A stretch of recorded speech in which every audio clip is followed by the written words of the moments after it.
Bom dia, na graça e na paz do Senhor Jesus, povo de Deus. Que a graça e a paz do Senhor esteja sobre as nossas vidas neste novo dia. Hoje, quinta-feira. Quinta-feira, dia 3 de outubro de 2024. Ontem nós não tivemos a nossa leitura porque eu estava no compromisso familiar. Muito bem. Estamos aqui de volta para continuar a leitura da Palavra de Deus. E hoje a leitura é de Lucas, Evangelho de Lucas, capítulo 11. Portanto, se você está com sua Bíblia aí ao seu alcance, já abra em Lucas, capítulo 11 e acompanhe a leitura da Palavra de Deus, que diz: Certo dia Jesus estava orando em determinado lugar. Jesus, é interessante, Lucas talvez seja um dos que mais enfatiza orações particulares, Jesus indo para determinados lugares para orar individualmente. Aí tenhamos em mente que Lucas apresenta o lado humano de Jesus. De certa forma, isso subtende a nossa necessidade como seres humanos de gastarmos tempo em oração ao nosso Deus. Nós necessitamos desta comunhão com Deus. Se o homem Jesus necessitava, o homem perfeito Jesus, quanto mais nós. E ele diz: tendo terminado, um dos seus discípulos lhe disse: Senhor, ensina-nos a orar como João ensinou aos discípulos dele. Pedido interessante. Talvez seja um dos pedidos adequados para que façamos nas nossas orações. Senhor, nos ensine a orar. Ele lhes disse: quando vocês orarem, digam: Pai, santificado seja o teu nome. Venha o teu reino, dá-nos cada dia o nosso pão cotidiano. Perdoa-nos os nossos pecados, pois também perdoamos a todos os que nos devem, e não nos deixes cair em tentação. Esta é a oração chamada oração modelo, também conhecida como a oração do Pai Nosso. E aqui é um detalhe só ao qual eu desejo chamar a atenção, não tem como fazer um estudo muito detalhado desta oração, e também não é esse o propósito aqui da nossa leitura, mas é interessante que aqui Lucas registra essa oração, que também foi descrita por Mateus no capítulo 6, a partir do versículo 9. Nós já fizemos esta leitura. E como os termos não são os mesmos, são bastante semelhantes, mas aqui é muito mais reduzido, né? Mostrando que a oração é algo espontâneo, não é algo para ser repetido literalmente. E até Jesus criticou o que ele chamou de vãs repetições, que as pessoas acham que repetindo certos mantras vão obter respostas de Deus. Oração é esta coisa espontânea e voluntária, como é a conversa de um filho com seu pai, de uma criança com o seu pai, né? Versículo 5. Então lhes disse: suponham que um de vocês tenha um amigo e que recorra a ele à meia-noite e diga: amigo, empreste-me 3 pães. Jesus continua o ensino sobre oração, citando este exemplo, um suposto exemplo aqui, uma suposta situação que Jesus cria aqui só para explicar a questão. E aí ele diz que o amigo continua importunando o amigo aí por volta da meia-noite, pedindo um pão para ajudar, para alimentar um amigo que chegou para se hospedar na sua casa de maneira imprevista. Empreste-me 3 pães, porque um amigo meu chegou de viagem e não tenho nada para lhe oferecer. E o que estiver dentro responda: não me incomode, a porta já está fechada e eu e meus filhos já estamos deitados. Não posso me levantar e dar a você o que me pede. Eu digo: embora ele não se levante para dar-lhe o pão, por ser seu amigo, por causa da importunação, se levantará e lhe dará tudo o que precisar. É interessante essa fala de Jesus, é como se ele tivesse assim: importune Deus, insista com Deus. Como um amigo importuna um amigo aí meia-noite pedindo um socorro, né? Uma coisa relativamente simples. Um amigo chegou de viagem, de madrugada, meia-noite, e não tem, o hospedeiro não tem um alimento para oferecer para o amigo e vai pedir ao vizinho lá, né? Meia-noite, o vizinho está dormindo, ele vai atender não porque ele esteja muito satisfeito em acordar no meio da noite, mas porque o amigo está importunando. Jesus usa isso como exemplo para dizer que Deus, muito mais de bom grado, nos atende nas nossas orações. Verso 9. Por isso digo, peçam e será dado, busquem e encontrarão, batam e a porta será aberta, pois todo o que pede recebe, o que busca encontre, a aquele que bate, a porta será aberta. Esses dois versículos 9 e 10 é como, eu acho, resumo ele numa palavra: persevere. Persista na oração, até quando você achar que a sua oração não está passando do teto, que Deus não está ouvindo, está demorando demais, persevere na oração, insista. Isso é a palavra que eu resumo esses dois versículos. Versículo 11, qual pai do meio de vocês, se o filho pedir um peixe, em lugar disso, lhe dará uma cobra? Não faz sentido. Ou se pedir um ovo, lhe dará um escorpião. Se vocês, apesar de serem maus, sabem dar boas coisas aos seus filhos, quanto mais o Pai que está nos céus dará o Espírito Santo a quem o pedir. É interessante essa palavra de Jesus aqui no versículo 13, de que os versículos 11 a 13, ele ilustra que o pai sempre vai dar o melhor para o seu filho. Não necessariamente o que o filho pede, mas o que o filho precisa. E também não vai dar, se o filho pede uma coisa necessária, ele dá uma coisa contrária, né? Mas há um detalhe que ele diz, o Pai dará o Espírito Santo.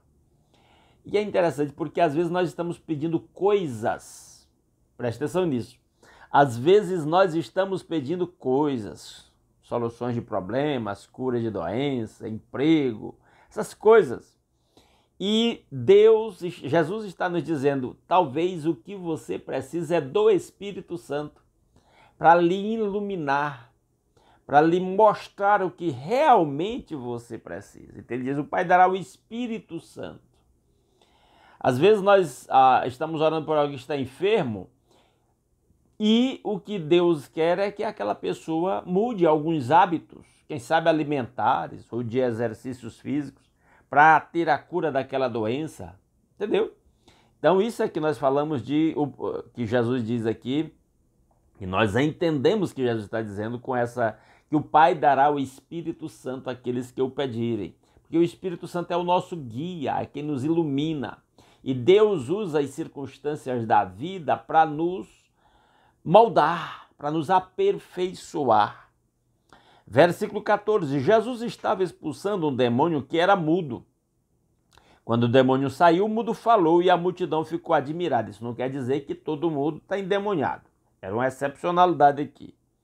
Mas alguns deles disseram, é por Belzebu, o príncipe dos demônios, que ele expulsa demônios. E o texto aqui é descrito por Lucas não para enfatizar a cura em si, mas a reação das pessoas para atribuir a Jesus está expulsando demônios pelo poder de um demônio maior. Outros o punham à prova pedindo-lhe um sinal do céu. Jesus, conhecendo os seus pensamentos, disse-lhes, todo reino dividido contra si mesmo será arruinado, e uma casa dividida contra si mesma cairá. Se Satanás está dividido contra si mesmo, como o seu reino pode subsistir? Porque eles disseram que já estava expulsando demônios pelo poder do próprio Satanás. E ele diz, como assim? Se um reino se dividir, não subsiste. Isso é um princípio eterno.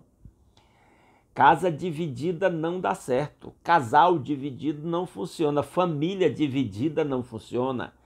Qualquer coisa, qualquer instituição, uma empresa, uma igreja, o que quer que seja, havendo divisão, não funciona. Está afadada ao fracasso. Versículo 19. Se eu expulso demônios por Belzebu, por quem os expulsam os filhos de vocês? Agora Jesus coloca outra situação. E os filhos de vocês que fazem atos de exorcismo também? Por quem eles estão expulsando demônios? Por isso, eles mesmos estarão como juízes sobre vocês. Aí eu gosto muito do versículo 20. Mas se é pelo dedo de Deus que eu expulso demônios, então chegou a vocês o reino de Deus. Eu conheci um escritor e ele tinha um livro cujo título era O Dedo de Deus ou o Chifre do Diabo. E aqui Jesus está colocando justamente, ele diz, eu estou expulsando demônios pelo dedo de Deus. E ele diz, o reino de Deus chegou. Isso é uma prova de que o reino de Deus chegou. Isso é interessante, porque o reino de Deus é algo presente entre nós. Eu sempre falo disso, que algumas pessoas projetam o reino de Deus lá para o futuro. Ah, quando eu morrer, eu ressuscitar, Jesus voltar, aí eu vou viver o reino de Deus lá. Não, o reino de Deus está presente e é para ser vivido aqui e agora. Versículo 21. Quando o homem forte e bem armado guarda a sua casa, seus bens estão seguros. Aqui ainda sobre a questão da expulsão dos demônios. Mas quando alguém mais forte o ataca e o vence, tira-lhe a armadura em que confiava e divide os despojos. Aquele que não está comigo é contra mim, e aquele que comigo não ajunta espalha. Jesus é o homem forte que despoja o inimigo. Paulo fala disso lá em Colossenses, na carta do apóstolo Paulo aos Colossenses, que Jesus triunfou sobre principados e potestades na cruz. Versículo 24. Quando um espírito imundo sai de um homem, passa por lugares áridos, procurando descanso e não encontrando, diz, voltarei para a casa de onde saí.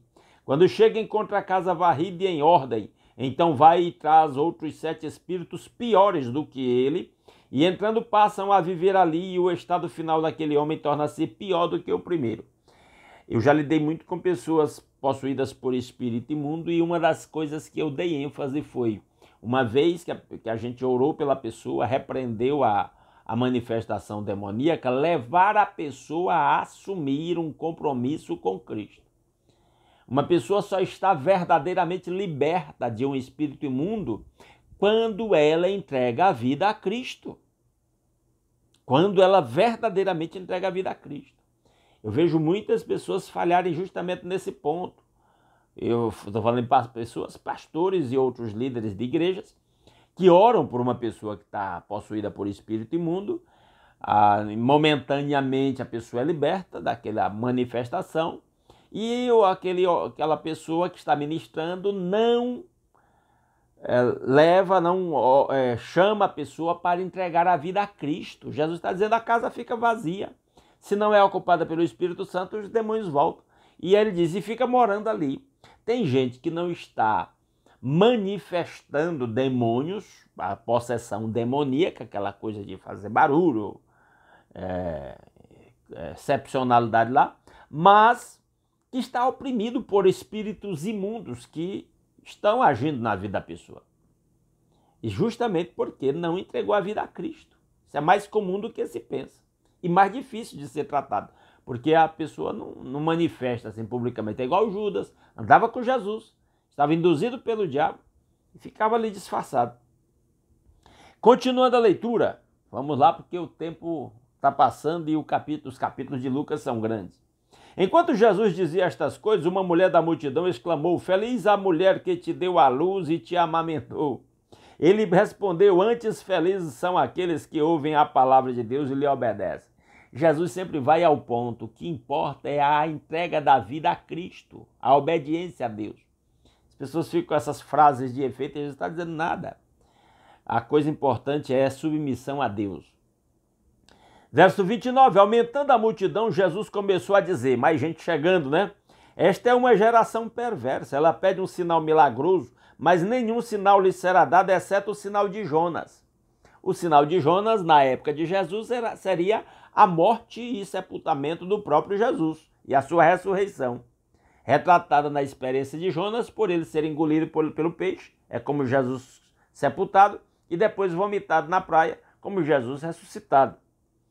Verso 30, pois assim como Jonas foi um sinal para os ninivitas, o Filho do Homem, Cristo, Jesus, também o será para esta geração. A rainha do sul se levantará no juízo com os homens desta geração e os condenará. A rainha do sul, também conhecida como rainha de Sabá, que foi conhecer Salomão e a sua sabedoria. Pois ela veio dos confins da terra para ouvir a sabedoria de Salomão e agora está aqui quem é maior do que Salomão. Jesus se declara maior do que Salomão, e é óbvio, não há ser humano na terra superior a Cristo. Os homens de Nínive se levantarão no juízo com esta geração e a condenarão, pois eles se arrependeram com a pregação de Jonas, e agora aqui está aqui quem é maior do que Jonas. Jesus se declara maior do que Salomão e maior do que Jonas. E está dizendo que as pessoas se converteram com alguém menor do que Cristo, que era Jonas, com a pregação dele, enquanto os ouvintes de Cristo não estavam se convertendo com a pregação de alguém que era incomparavelmente superior ao próprio Jonas. 33. Ninguém acende uma candeia, coloca em lugar onde fique escondido ou debaixo de uma vasilha. Ao contrário, coloca no lugar apropriado para que os que entram possam ver a luz. Os olhos, então, Jesus está dizendo, brilhe, reflita o brilho de Cristo na sua vida. Você não é candeia, você é candeia, e candeia não é para ficar acesa e escondida, né? Lâmpada não é para ficar coberta, é para iluminar. 34. Os olhos são a candeia do corpo. Quando os seus olhos forem bons, igualmente todo o seu corpo estará cheio de luz. Mas quando forem maus, igualmente o seu corpo estará cheio de trevas. Portanto, cuidado para que a luz que está em seu interior não sejam trevas. Logo, se todo o seu corpo estiver cheio de luz e nenhuma parte dele estiver em trevas, estará completamente iluminado, como quando a luz de uma candeia brilha sobre você. Então, brilhe. E ele fala dessa questão de que a lâmpada do corpo são os olhos. Ou seja, cuidado com o que você olha, com o que você foca. Aquele lado, isso vai refletir na sua vida. Olhe para Cristo, Ele é a luz. E olhe para a palavra, lâmpada para os meus pés é a tua palavra e luz para o meu caminho. Isso vai fazer o brilho refletir em você. 37. Tendo terminado de falar, um fariseu o convidou para comer com ele. Então Jesus foi e reclinou-se à mesa, mas o fariseu, notando que Jesus não se lavara cerimonialmente antes da refeição, ficou surpresa, porque era tradição fazer toda uma cerimônia de purificação das mãos antes do almoço e Jesus não fez. Porque Jesus não estava preso a tradições meramente. 39. Então o Senhor lhe disse, vocês fariseus limpam o exterior do copo e do prato, mas interiormente estão cheios de ganância e de maldade. Ele disse, vocês estão preocupados com a aparência exterior em vez de se preocupar com o que há dentro de cada um. 40. Insensatos, quem fez o exterior não fez também o interior? Mas deem o que está dentro do prato como esmola e verão que tudo ficará limpo em vocês. O que purifica o ser humano são as suas atitudes de misericórdia e amor. Isso purifica aos olhos de Deus. Não estamos falando de pureza, de limpeza do corpo simplesmente, né? Estamos falando de limpeza espiritual. 42. Ai de vocês, fariseus, porque dão a Deus o dízimo da hortelã, da arruda e de toda a sorte de hortaliças, mas desprezam a justiça e o amor de Deus. Eles eram minuciosos na entrega dos dízimos, mas não praticavam a justiça e o amor de Deus. Vocês deviam praticar estas coisas sem deixar de fazer aquelas. Seja um dizimista, minucioso, mas valide seus dízimos com atitudes concretas de amor e de justiça. 43. Ai de vocês, fariseus, porque amam os lugares de honra nas sinagogas e as saudações em público. Cuidado com esse negócio de querer aparentar, ostentar sua espiritualidade. É isso que Jesus está combatendo. Ai de vocês, porque são como túmulos que não são vistos, sobre os quais os homens andam sem o saber. E a lei de Moisés dizia que se você tocar num túmulo, você está contaminado. Jesus está alertando isso. Para tomar cuidado, porque uma pessoa pode aparentar ser o que na verdade não é. Uma santidade que não tem. Um dos peritos na lei lhe respondeu, mestre, quando dizes essas coisas, insultas também a nós. O cara ficou ofendido, né? Quanto a vocês, peritos na lei, disse Jesus, ai de vocês também. Ele disse, oxe, eu estou aqui, não estou aqui para agradar vocês não, mestres da lei. Porque sobrecarregam os homens com fardos que dificilmente eles podem carregar, e vocês mesmos não levantam nem com um dedo para ajudá-los. Jesus está dizendo, vocês são uns hipócritas, ensinam coisas que vocês não vivem. Ai de vocês, porque edificam os túmulos dos profetas, sendo que foram os seus próprios antepassados que os mataram. Então se arrependam dos pecados herdados aí dos seus antepassados. Isso é a interpretação disso aqui. Assim vocês dão testemunho de que aprovam o que os seus antepassados fizeram, em vez de se arrependerem. Eles mataram os profetas e vocês lhes edificam os túmulos. Por isso Deus disse em sua sabedoria: eu mandarei a vocês profetas e apóstolos, dos quais eles matarão alguns e a outros perseguirão. Pelo que esta geração será considerada responsável pelo sangue de todos os profetas, derramados desde o princípio do mundo. Desde o sangue de Abel até o sangue de Zacarias, que foi morto entre o altar e o santuário. Sim, eu digo a vocês, esta geração será considerada responsável por tudo isso. Cada geração que não se arrepende dos pecados, dos próprios pecados e dos pecados das gerações anteriores, está perpetuando os pecados para as novas gerações. Olha isso. Versículo 52, para terminar aí até o 54. Ai de vocês, peritos na lei, porque se apoderam da chave do conhecimento, vocês mesmos não entram e impediram os que estavam prestes a entrar. Quando Jesus saiu dali, os fariseus e os mestres da lei começaram a opor-se fortemente a ele e a interrogá-lo com muitas perguntas, esperando apanhá-lo em algo que dissesse. O cerco está se fechando, está se aproximando o momento da conclusão do ministério de Jesus, da sua morte, sepultamento e ressurreição. A coisa está funilando, as autoridades estão ficando furiosas com Jesus. Vamos orar? Se você gostou dessa leitura, deixa um like nesse vídeo, comenta aí o que você achou dessa leitura nos comentários desse vídeo. Se puder, compartilha aí nos seus grupos de WhatsApp, grupos da sua família, de amigos, de irmãos da igreja, ou quem sabe compartilha em outras redes sociais que se permita o compartilhamento de vídeos. E se alguém é novato por aqui e não está inscrito, nós o convidamos a que se inscreva, tá certo? Vamos orar então? Nosso Deus e nosso Pai maravilhoso, muito obrigado pela noite de paz que nos acrescentou, pelo novo dia, pelo pão de cada dia suprir em nossas mesas, pelo nosso lar, pela nossa família, pela proteção e direção com que o Senhor nos tem guardado e pela oportunidade de começar esse novo dia, lendo a palavra. Obrigado por esse meio de comunicação, pelo qual nós podemos nos unir, mesmo à distância, em torno da sua palavra, que o seu Santo Espírito mesmo nos ilumine, nos esclareça e aplique a sua palavra aos nossos corações. E agora, Pai, em nome de Jesus, eu coloco diante do Senhor a vida de cada um dos meus irmãos que está orando comigo nesta hora.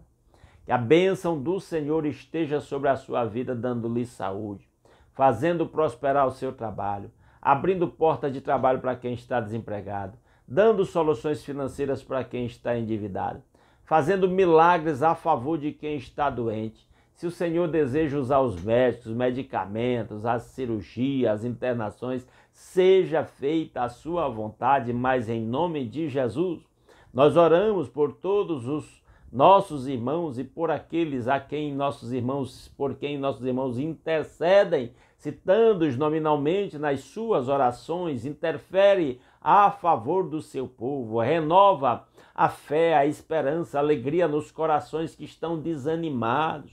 Ó Deus maravilhoso, cura as doenças do espírito, da alma e do corpo, meu Pai. Restaura a comunhão com o Senhor, derrama luz na mente, no coração de cada servo seu para compreender qual é a boa, perfeita e agradável vontade do Senhor.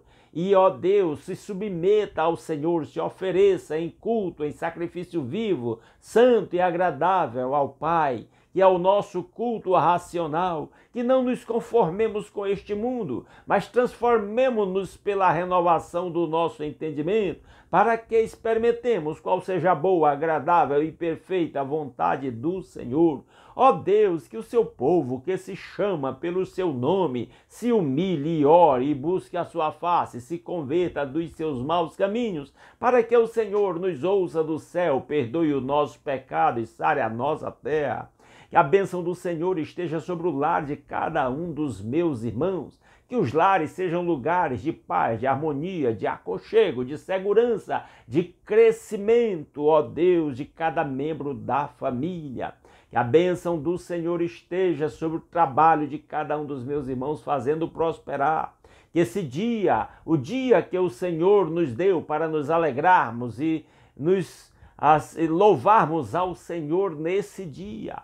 Ó Deus, que possamos, por onde for, levar a bênção do Senhor para compartilhar com todos aqueles que cruzarem o nosso caminho. Ó Deus, para que em tudo o nome do Senhor seja glorificado através da vida, das atitudes, das palavras de cada um de nós, por onde quer que formos nesse dia. Tudo isso nós pedimos graças ao nosso Senhor Jesus Cristo e ao seu sacrifício na cruz em nosso lugar.